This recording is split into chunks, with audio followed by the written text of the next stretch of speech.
Saludos, en este video vamos a aprender a crear una tabla de amortización utilizando la herramienta de Microsoft Excel.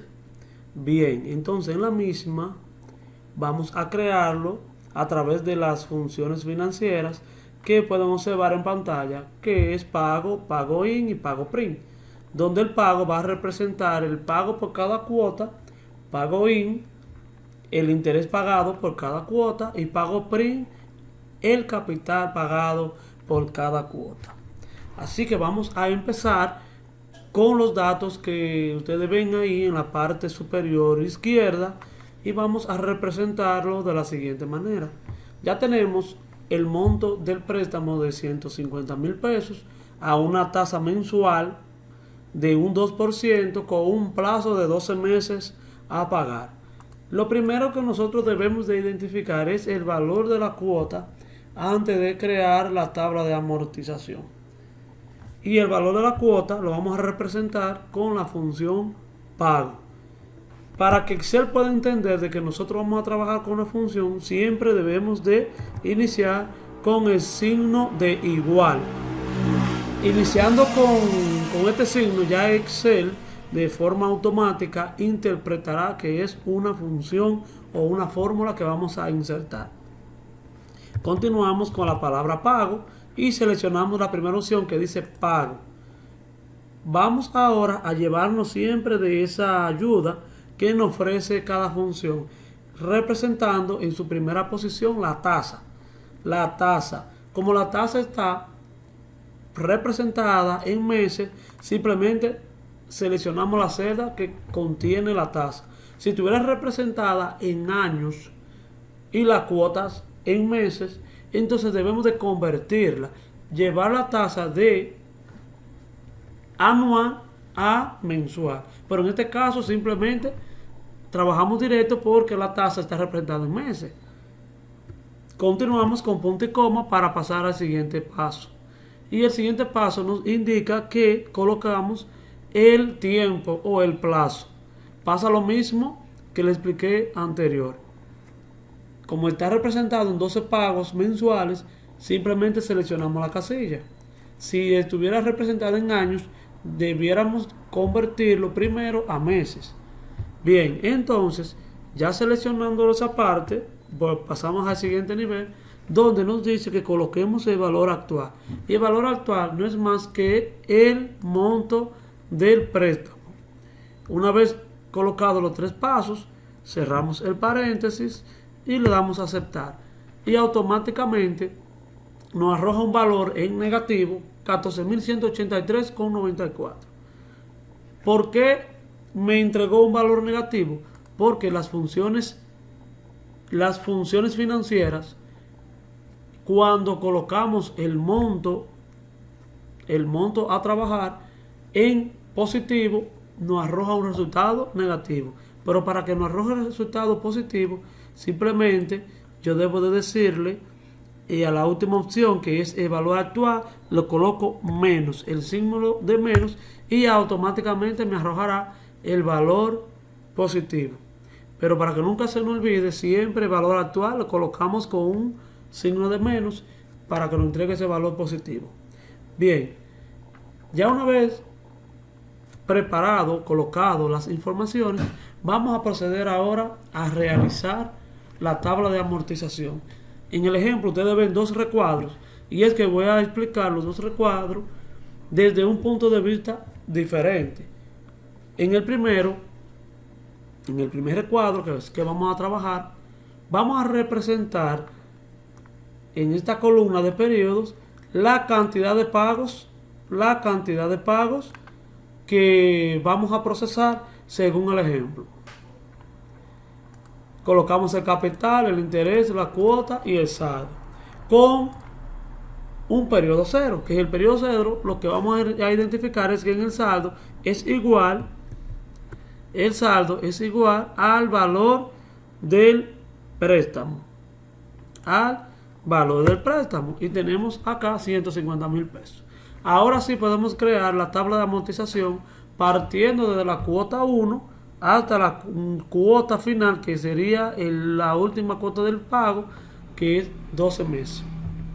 Bien, entonces, lo primero que vamos a representar es el valor de la cuota. El valor de la cuota. ¿Y cómo yo lo haría? ¿Cómo yo lo haría? Simplemente selecciono la celda que contiene la cuota porque ya la he representado.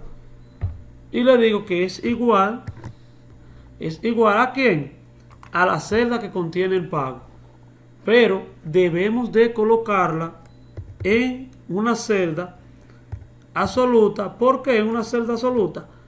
Porque a medida de que yo arrastre esa celda hacia abajo, entonces iría aumentando de uno en uno el nombre de la celda. Y no puede ser así. Entonces, para crearlo en absoluto, siempre debemos de colocar delante el símbolo de peso.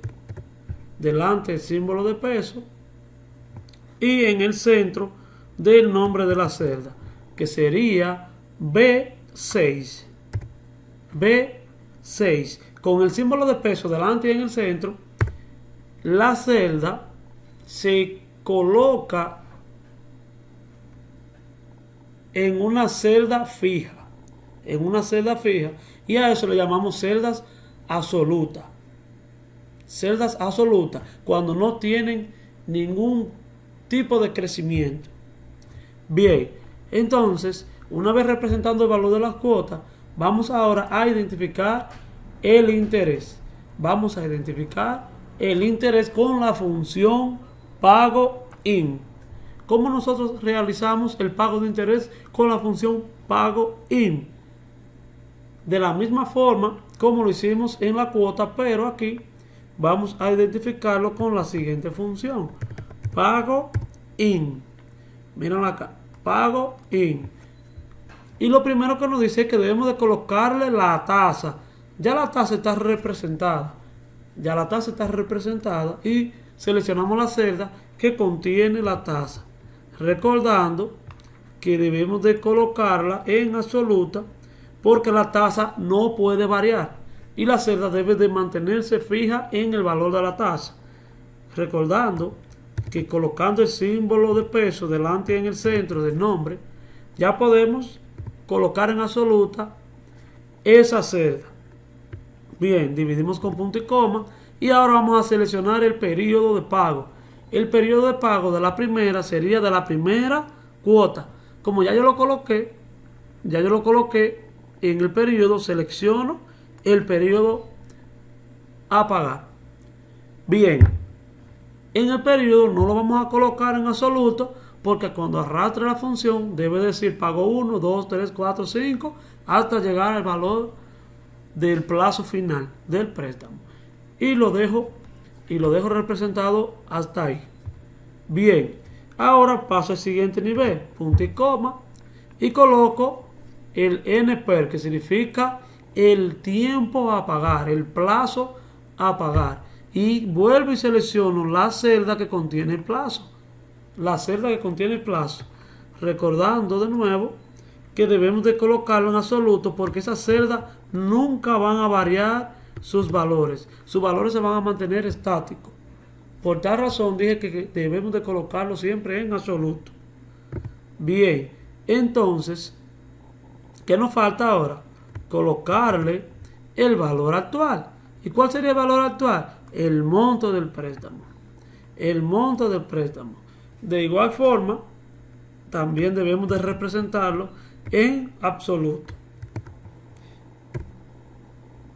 Una vez ya hemos colocado todas las informaciones, cerramos el paréntesis y le damos a aceptar, a enter. Y vemos que nos salen negativos. Pero, ¿qué dijimos? Que el valor actual de cada préstamo, de cada representación de un problema financiero, para que nos entregue resultados positivos, debemos de colocarlo en negativo, que nunca se nos olvide. Y automáticamente sí nos lo puede representar en positivo, como ustedes lo pueden observar ahí. ¿Qué nos falta? Identificar el capital del pago de esa cuota. Y lo vamos a representar con la función pago. ¿Cómo ¿Cómo representamos con la función pago print? Pago print. Como mismo hemos hecho en las demás. Signo de igual. Pago print. Ven acá, pago print. Y nos dice la ayuda que debemos de colocarle a la tasa. La tasa, punto y coma, el periodo, que es la primera cuota, punto y coma, el valor actual. El valor actual, no, disculpen, el tiempo a pagar, que sería el plazo de la cuota, punto y coma, menos el valor actual. Y cerramos el paréntesis. Puede funcionar ahí, pero a la hora de yo arrastrarla, me va a dar un resultado erróneo. Entonces, ¿qué debo de hacer ahora? ¿Qué debo de hacer?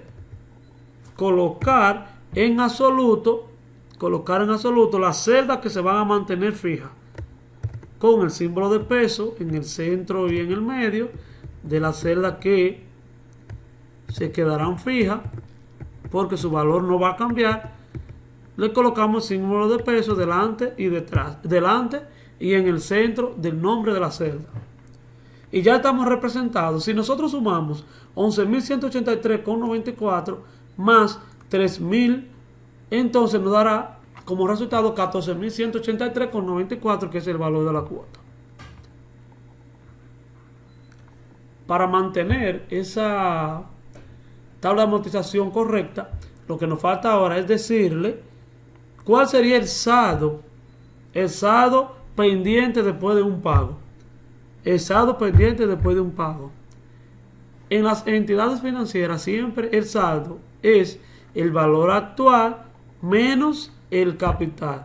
El valor actual menos el capital. Y para eso, de manera automática, le decimos que es igual a ¿quién? Al saldo menos el capital. Al saldo menos el capital. En este caso no colocamos celdas absolutas, porque cuando nosotros arrastramos la fórmula, de esa fórmula va a realizar de manera ascendente el valor de la siguiente: el saldo del anterior menos el capital, el saldo del anterior menos el capital, y le damos a enter. Y efectivamente 150.000 menos 11.183,94, nos queda pendiente un saldo de 138.816,6 centavos. Si nosotros seleccionamos la primera fila, la que tiene la fórmula, la seleccionamos todas, vamos a la parte final donde está ese recuadrito pequeño que se observa ahí, y cuando nuestro cursor se coloque en una cruz, seleccionamos y arrastramos hasta la cantidad de pagos que vamos a generar. Y si soltamos, efectivamente ya nosotros podemos observar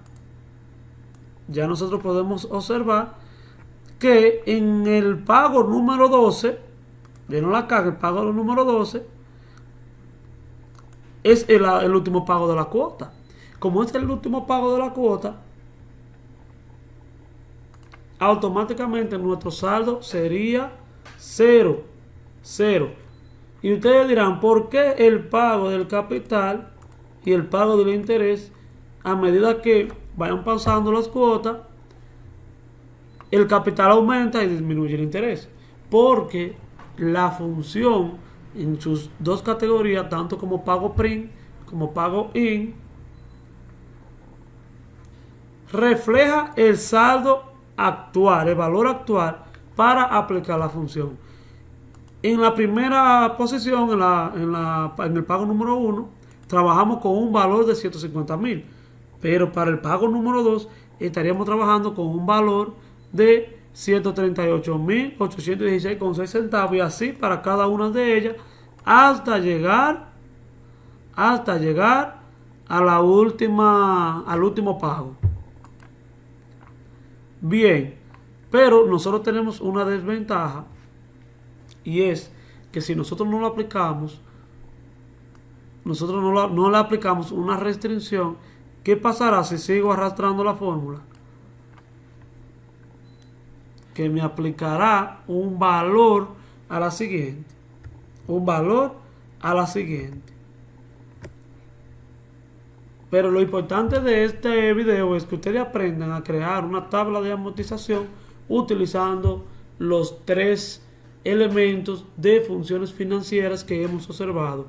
Pago PRIM para el pago del capital, pago IN para el pago del interés y la función pago para identificar el valor de cada cuota. Espero que este video les haya servido y que le saquen mucho provecho al mismo. Nos veremos en una próxima.